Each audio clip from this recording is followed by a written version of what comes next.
Selang beberapa minggu, 2025, Prabowo, Presiden Indonesia, hadir dijemput oleh Presiden Perancis ke perarakan Hari Kebangsaan Bastille Day. Mengapa Yang Amat Berhormat Tambun tidak dijemput? Malah, walaupun beliau seorang pengerusi ASEAN, beliau disambut oleh seorang prefek, pegawai perkhidmatan awam yang protokol jauh lebih rendah berbanding dengan Prabowo, Presiden Prabowo yang mendapat sambutan daripada Menteri Dalam Negeri, Bruno Retailleau. Jadi saya lihat Yang Muhammad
Yes, this is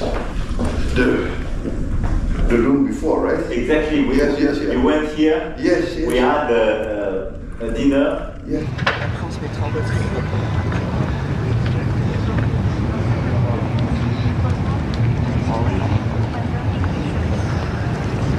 Déplacement de la garde républicaine.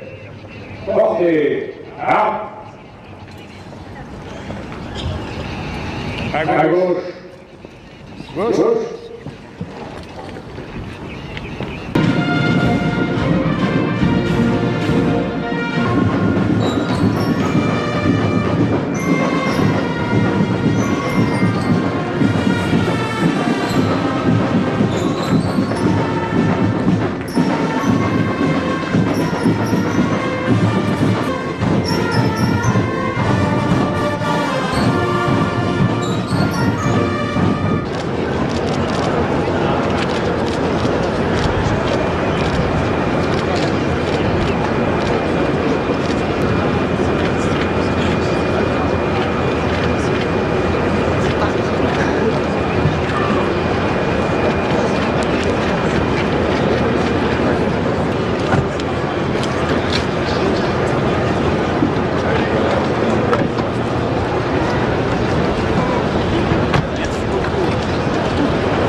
Halo Sobat Geopolitik Santai, mari kita bahas drama terbaru dari panggung diplomasi internasional yang sukses membuat parlemen negara tetangga, sebut saja Malaysia, gigit jari sampai kukunya patah. Kali ini, bintangnya bukan Laksa atau teh tarik, tapi siapa lagi kalau bukan Presiden RI, Bapak Prabowo Subianto. Ceritanya bermula dari kunjungan legendaris ke Prancis. Anda tahu, Prancis, negara fashion, croissant, dan yang paling penting, Presiden Emmanuel Macron yang punya aura selebriti Eropa. Momen masuk pintu utama yang bikin dengkul gemetar. Bayangkan sebuah red carpet yang membentang dari Jakarta sampai Paris. Ketika Presiden Prabowo mendarat di tanah airnya Napoleon, sambutannya itu, Wow, bukan sekedar disambut menteri kelas 2 atau pejabat yang kerjanya cuma selfie di bandara. Presiden Macron sendiri, dengan senyum khas Eropa yang charming dan setelan jas yang rapi jali, langsung turun tangan menyambut Prabowo. Ini bukan hanya sambutan, ini adalah pernyataan Indonesia adalah tamu kehormatan. Bahkan, saking akrabnya, Prabowo sampai diundang khusus sebagai tamu kehormatan dalam perayaan Hari Bastil 14 Juli. Itu artinya, Prabowo akan berdiri gagah di podium sejajar dengan Macron, menyaksikan parade militer, sementara dulu, kata beliau sendiri, kalau di Paris, paling-paling cukup bisa nonton dari pinggir jalan. Dari pinggir jalan ke panggung utama, peningkatan status sosial dunia yang epik. Perbandingan yang menyakitkan, PM Malaysia dan sambutan siapa itu? Nah, disinilah letak perihnya hati para anggota parlemen di Kuala Lumpur. Mereka mulai membandingkan dengan kunjungan PM mereka yang terhormat, sebut saja PMX, untuk menjaga anonimitas drama ini. Kabarnya, ketika PMX berkunjung ke Prancis, atau mungkin ke Eropa pada umumnya, sambutannya itu terasa standar. Sambutan, tanya seorang anggota parlemen Malaysia yang kita juluki si tukang ngopi sambil menghela nafas panjang di kantin parlemen. Sambutan, kami disambut oleh, Menteri Muda Urusan Frankofoni dan Kemitraan Internasional, atau mungkin asisten menteri bagian logistik bunga di bandara. Entahlah, pokoknya bukan Macron.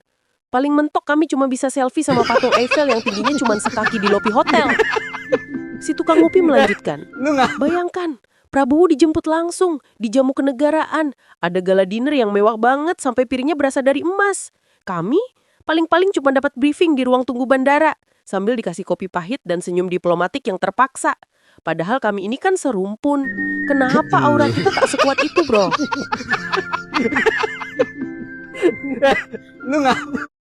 Mengapa hal ini terjadi? Inilah analisis ala kita. Pertama, faktor aura militer dan deal-deal ganas. Mari kita jujur. Prabowo datang dengan legasi sebagai Menteri Pertahanan yang sedang gencar-gencarnya memborong alutsista canggih Prancis, termasuk si ganteng Rafale.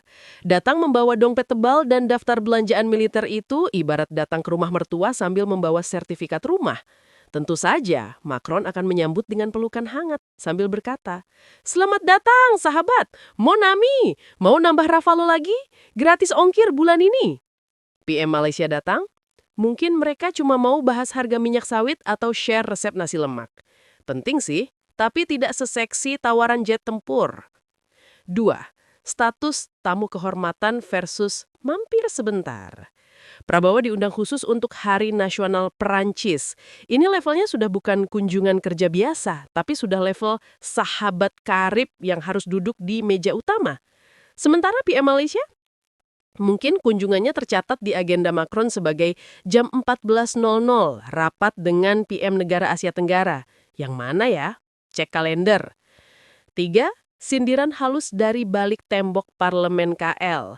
Kabar burung yang berhembus di parlemen Malaysia, tentu saja ini fiksi humor semata, menyebutkan kita harusnya segera beli Rafale 2 biji, biar kita dijemput langsung juga. Coba ganti PM kita dengan yang punya latar belakang militer, biar image kita di mata Macron terlihat lebih seram. Mungkin kita kurang posting di media sosial. Coba PM kita live TikTok saat landing di Paris, biar viral.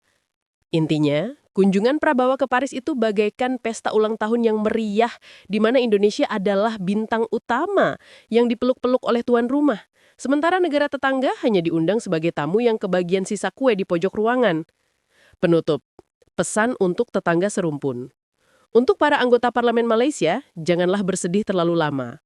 Mungkin lain kali sebelum berkunjung ke Paris, coba bawa durian Musang King super premium. Siapa tahu Macron punya kelemahan pada durian dan beliau akan rela membatalkan semua agendanya demi menyambut Anda di bandara. Atau cara yang lebih efektif, tiru Indonesia. Jadi negara yang punya posisi strategis, kekuatan militer yang diperhitungkan, dan tentu saja punya presiden yang personal brandingnya kuat di mata dunia. Vive l'Indonésie! Dan untuk Malaysia, semoga kunjungan berikutnya tidak hanya disambut oleh valet parking bandara. Peace, love, and Rafale. Bagaimana? Apakah drama karpet merah ini cukup menghibur? Atau Anda punya teori lain mengapa Perancis begitu terpesona pada Indonesia? Terima kasih Tan Sri Dipertua. Yang Mohd Menteri, 1997 Tun Dr. Mahathir, 2018 Perdana Menteri Singapura Lee Hsien Loong, selang beberapa minggu 2025 Prabowo, Presiden Indonesia hadir dijemput oleh Presiden Perancis ke perarakan Hari Kebangsaan Bastille Day. Mengapa Yang Amat Berhormat Tambun tidak dijemput? Malah walaupun beliau seorang pengerusi ASEAN, beliau disambut oleh seorang prefek, pegawai perkhidmatan awam yang protokol jauh lebih rendah berbanding dengan Presiden Prabowo yang mendapat sambutan daripada Menteri Dalam Negeri Bruno Retailleau. Jadi saya lihat Yang Mohd Menteri, liputan media berkaitan lawatan pengerusi ASEAN ke Paris tidak luas. Le Figaro, Le Monde, Le Parisien tidak membuat liputan hatta tentang syarahan perdana di Sorbonne. Jadi apakah Yang Mohd Menteri bersetuju it was a missed opportunity untuk Wisma Putra mengangkat semula diplomasi kita ke tahap kuasa besar Perancis ini kerana kekurangan engagement yang strategik seperti yang saya katakan tadi. Terima kasih. Baik. Apa komen? Terima kasih. Sila Menteri. Lawatan itu adalah merupakan Perdana Menteri singgah untuk dalam perjalanan ke Rio de Janeiro menghadiri sidang BRICS di Brazil. Kami di pihak Wisma Putra memandangkan ada jemputan-jemputan oleh kedua-dua buah negara yang telah lama menjemput Yang Amat Berhormat Perdana Menteri kita ke Itali dan juga ke France. Jadi kami mengambil peluang dalam perjalanan tersebut Perdana Menteri singgah. Dia bukanlah lawatan resmi sangat. Kalau lawatan resmi itu lain, ya, kita akan terus ke situ. Tapi ini singgah-singgah. Jadi Datuk Petua maka singgah di situ dan setakat kalau nak dikatakan kalau lawatan biasa itu dia Yang Amat Berhormat Perdana Menteri diberikan penghormatan yang tinggi juga, ya, kerana diberikan penghormatan pemeriksaan barisan itu oleh Guard of Honor dia, semua ada. Jadi tidaklah betul mengatakan bahawa kita ini lawatan Yang Amat Berhormat Datuk Seri Anwar Ibrahim Perdana Menteri ke Perancis itu tidak mendatangkan makna. Tetapi ia memberikan makna kerana yang pentingnya ialah semasa mengadakan perbincangan dua hala antara Yang Amat Berhormat Perdana Menteri dengan Presiden Macron, berbagai perkara yang telah pun dibincangkan, termasuk perbincangan empat mata Tan Sri Putu, ya. Begitu juga di Itali. Jadi jika nanti kita pergi terus ke France untuk mengadakan lawatan resmi, insya-Allah saya rasa ia akan disambut seperti di negara-negara yang lain di mana kita mengadakan lawatan resmi secara resminya ke negara tersebut, insya-Allah. Baik.